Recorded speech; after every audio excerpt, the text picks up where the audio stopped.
Halo teman-teman, selamat datang kembali di Mister Film. Semoga teman-teman semua di sana selalu sehat, berkecukupan, dan tidak kurang suatu apapun di dalam hidupnya. Di video kali ini, Mister Film mau mencoba sesuatu yang berbeda. Kalau biasanya Mister Film selalu ceritain film yang sekali tonton langsung habis, alias tamat. Kali ini Mister Film mau ceritain film seri yang recommended banget buat kalian tonton. Film ini berjudul Mr. In Between, keluaran tahun 2018. Menceritakan tentang kehidupan Raymond sebagai seorang bouncer alias tukang pukul. Buat teman-teman yang suka banget dengan film action bergenre pembunuh bayaran, film ini sangat recommended buat kalian tonton. Ingat, ini adalah konten spoiler. Mari kita masuk ke dalam alur cerita filmnya. Pada pembukaan film, kita diperkenalkan kepada seorang pria botak, licin plontos Raymond namanya, yang profesinya adalah seorang bouncer atau tukang pukul. Pada malam hari itu, Ray diberi tugas oleh bosnya untuk menyelesaikan sebuah masalah di mana salah satu anak buah bosnya, Matt namanya, ketahuan menggelapkan uang setoran taruhan judi. Meskipun Ray bertanya kepada Matt secara baik-baik, namun tetap saja Matt tidak mau mengakui perbuatannya itu. Alhasil, Ray terpaksa menelpon bosnya dan membiarkan Matt yang berbicara langsung kepada bosnya. Freddy. Yep. I put the bet on. Saat itu juga Matt langsung merasa ketakutan. Dia segera mengakui perbuatannya dan berulang kali meminta maaf kepada si bos. I'm sorry, mate. Namun kejujurannya itu terlambat sudah datangnya. Ray hanya tersenyum kepada Matt dan kemudian memberinya sebuah pelajaran.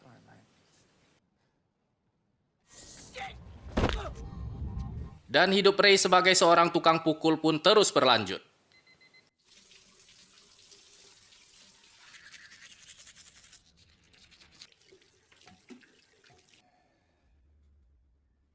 Pada keesokan harinya, Ray mendatangi sebuah rumah judi untuk menagih hutang. Kali ini yang dia tagih adalah bosnya sendiri, Freddy. Freddy berhutang $10.000 kepada Ray atas tugas yang diberikan tadi malam. Namun bukannya langsung membayarkan uang itu kepada Ray. Freddy justru berkata kepada Ray bahwa dia lagi kere. Dia meminta kepada Ray untuk menagih hutang kepada seseorang. Entar, kalau si Ray dapat nagihnya, uang itulah buat bayar si Ray. Kampret si bos ini. Masa kagak punya duit? Mendengarkan perkataan Freddy itu, Ray pun hanya tersenyum sambil melotot memandanginya. Freddy memerintahkan kepada salah satu anak buahnya, Nicky namanya, untuk mengantarkan Ray mengambil uangnya.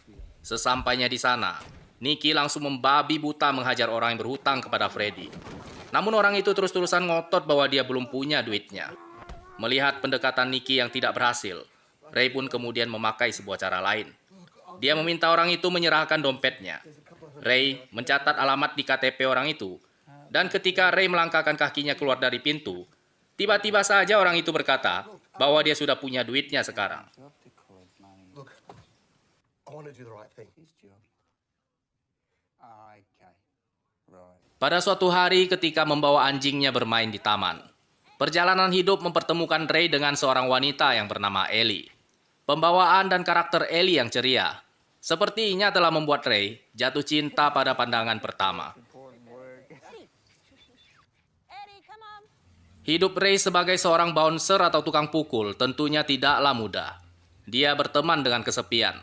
Jalan hidupnya di dunia hitam itu membuat dia harus terpisah dari anak perempuan dan istrinya.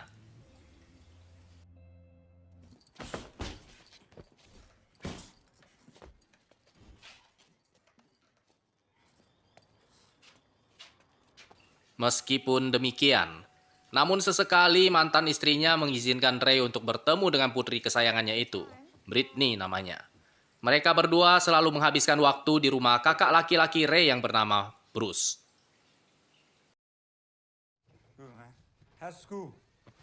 Bruce adalah seorang pria tangguh yang sama seperti Ray. Namun kini dia menderita penyakit saraf motorik.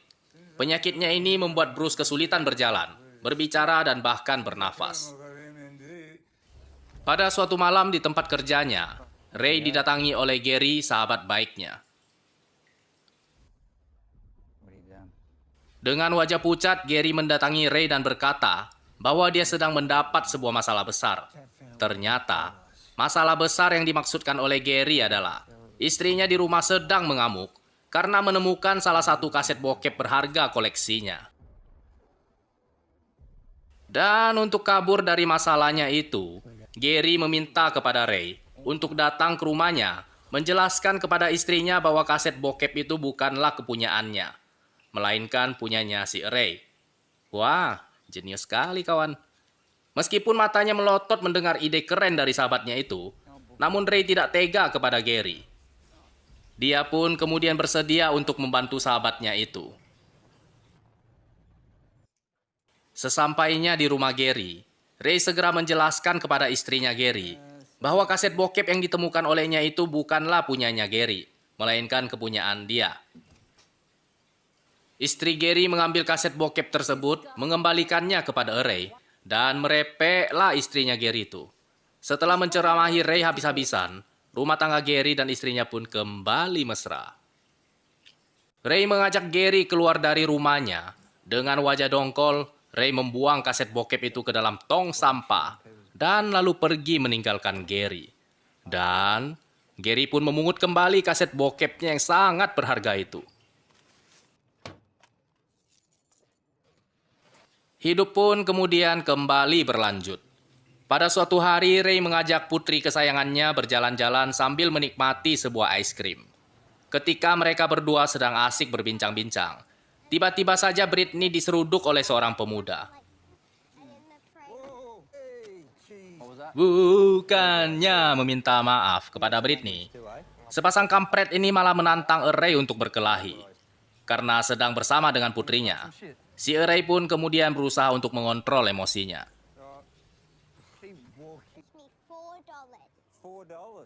Setelah mengganti es krim putrinya yang terjatuh, Ray mengajak putrinya untuk kembali ke mobil mereka. Matanya tertuju pada si kampret yang sedang nongki di tepi jalan. Dengan alasan ingin pergi membeli koran, Ray pun berhasil membujuk putrinya untuk menunggu di dalam mobil. Dengan wajah dongkol namun tetap slow, Ray berjalan menghampiri si kampret dan si kampret pun mendapatkan pelajarannya. Ray lalu berjalan memutari blok untuk menghilangkan jejaknya. Ketika dia keluar dari sebuah minimarket, tiba-tiba saja hidupnya kembali berpapasan dengan Ellie. Kali ini, Ray pun tidak menyia-nyiakan kesempatannya. Dia akhirnya berhasil mendapatkan nomor handphone dari wanita pujaan hatinya itu. Cool.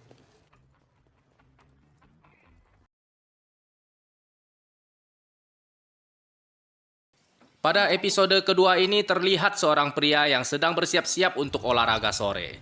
Pria tersebut berlari-lari di taman, hingga tak terasa malam hari pun tiba. Ketika dia kembali ke mobilnya, dia mendapati ban belakang mobilnya telah dikempeskan oleh seseorang. Di saat itulah Ray muncul sembari menodongkan pistolnya. Dia kemudian menyuruh pria itu untuk masuk ke dalam bagasi mobilnya.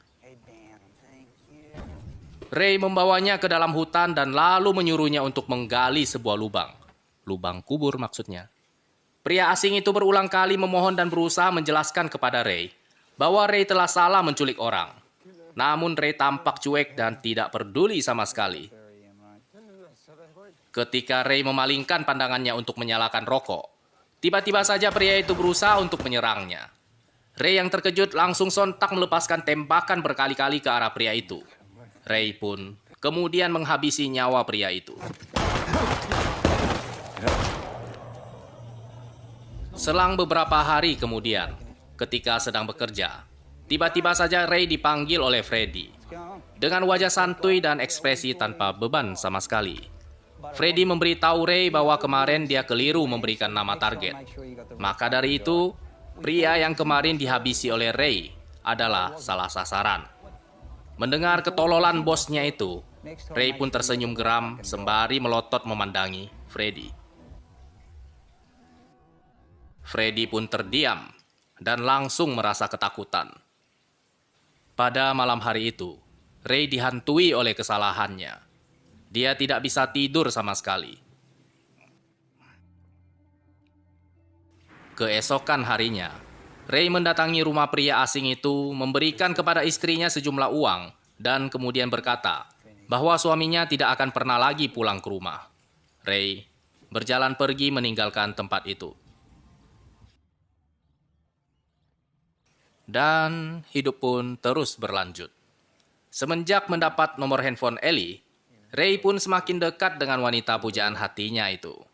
Mereka berdua sering menghabiskan waktu bersama-sama, bercerita tentang pengalaman dan masa lalunya masing-masing. Kini mereka semakin saling mengenal. Ellie pun tampak bisa menerima keadaan Ray yang berstatus duda dan memiliki seorang putri. Beberapa hari kemudian, Ray mendapat sebuah berita buruk. Istri Gary menelponnya dan memintanya untuk segera datang ke rumah sakit. Setibanya di sana, dia melihat sahabat baiknya itu sedang terbaring koma dengan alat penopang kehidupan di sekujur tubuhnya. Melihat istri Gary menangis pilu, Ray pun mencoba untuk menghiburnya. Ray segera menginterogasi adik ipar Gary, Vasily namanya, yang pada saat kejadian sedang bersama-sama dengan Gary. Vasily menjelaskan kepada Ray bahwa ketika sedang melakukan sebuah transaksi senjata api, mereka berdua dirampok oleh dua orang pria bertopeng. Vasily bahkan membual kalau salah satu perampok itu babak belur karena dihajar olehnya. Namun Ray segera mengetahui omong kosong Vasily, karena kedua tangan Vasily tidak ada bekas memar sama sekali. Pada malam harinya, Ray pun mendatangi Vasily. Dia menghajar Vasily habis-habisan dan menunjukkan kepadanya bukti kalau dia baru saja menghajar seseorang. Setelah itu, Ray kemudian mengancam Vasily bahwa dia akan memotong titiknya dan membuangnya ke dalam lubang kloset.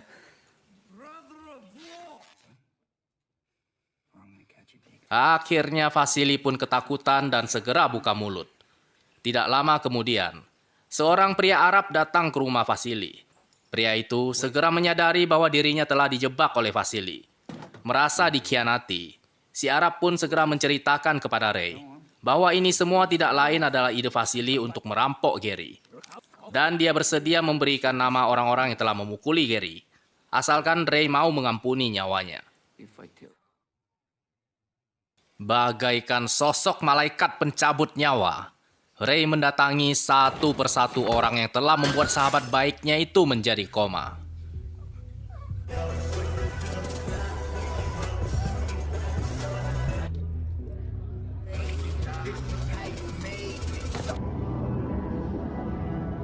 Tidak ada satupun dari mereka yang selamat dari tangan Ray, sang malaikat pencabut nyawa.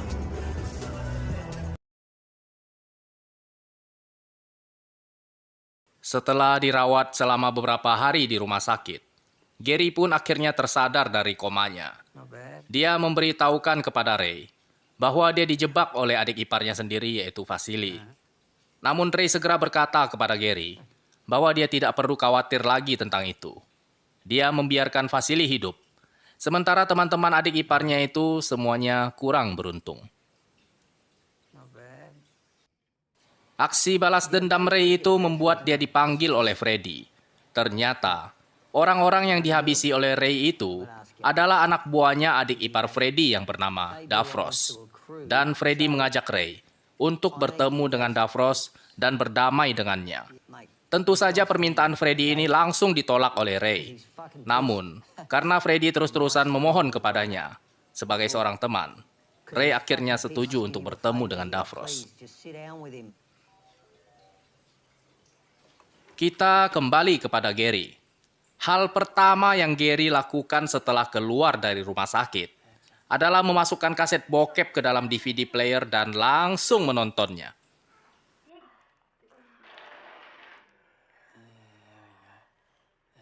Ketika Gary baru saja hendak beraksi, tiba-tiba saja jendela rumahnya dipecahkan oleh seseorang.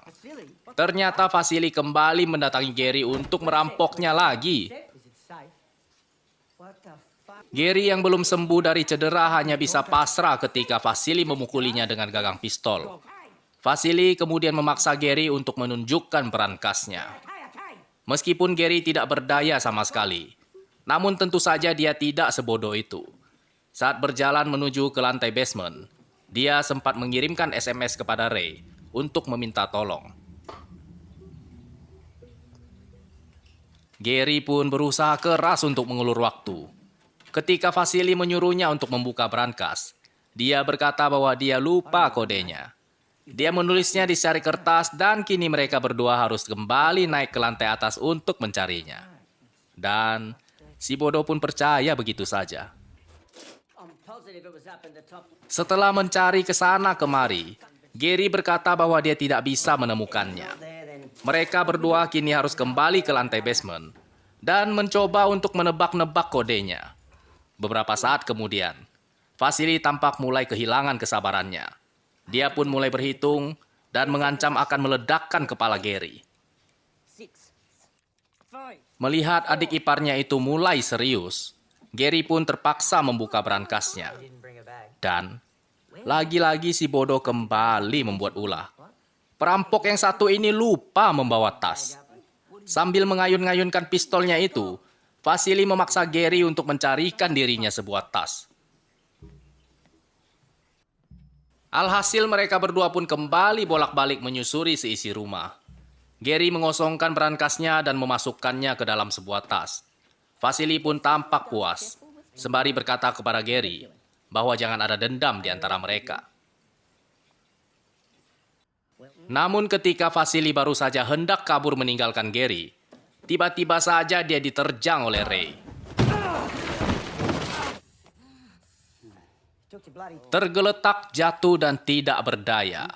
Gary memberikan pistolnya kepada Ray dan menyuruhnya untuk menembaki titiknya Vasily. Namun Ray tidak mau mengotori tangannya. Gary kemudian menghabisi Vasily dengan sebuah tembakan di kepala. Gary mengambil sebuah terpal dan mereka berdua kemudian menyeret mayat Vasily untuk dimasukkan ke dalam mobil. Namun ketika Gary membuka pintu garasi, tiba-tiba saja dia melihat istrinya pulang ke rumah. Gary segera berlari naik ke lantai atas untuk mengambil sebuah golok. Namun dirinya kepergok sama istrinya yang mulai bertanya-tanya tentang kaca jendela yang pecah berserakan dan mengapa Gary memegangi sebuah golok. Alasan Gary sangat meyakinkan. Jendela pecah ditabrak sama burung dan sekarang dia harus menyapu kaca yang berserakan dengan menggunakan golok. Setelah berhasil mengelabui istrinya itu, Gary segera berlari turun ke basement. Dia memberikan golok kepada Ray, menyuruh Ray memutilasi Vasily, sementara dia kembali ke lantai atas untuk mengalihkan perhatian istrinya. Namun ketika Ray baru saja mengayunkan golok dan membacok tangan Vasily, tiba-tiba saja Vasily kembali hidup. Jeritan Vasily terdengar oleh istri Gary, yang di saat bersamaan mendapati adiknya berlumuran darah dengan tangan hampir terputus. Vasily berusaha meyakinkan kakaknya bahwa Ray dan Gary mencoba untuk membunuhnya. Di saat itulah Gary kehilangan kesabarannya. Dia menceritakan kepada istrinya bahwa Vasily kembali datang ke rumah mereka dan kembali mencoba untuk merampoknya. Meskipun Vasily terus menyangkal, namun istri Gary kini menjadi emosi dan segera mengusir Vasily dari rumah Gary.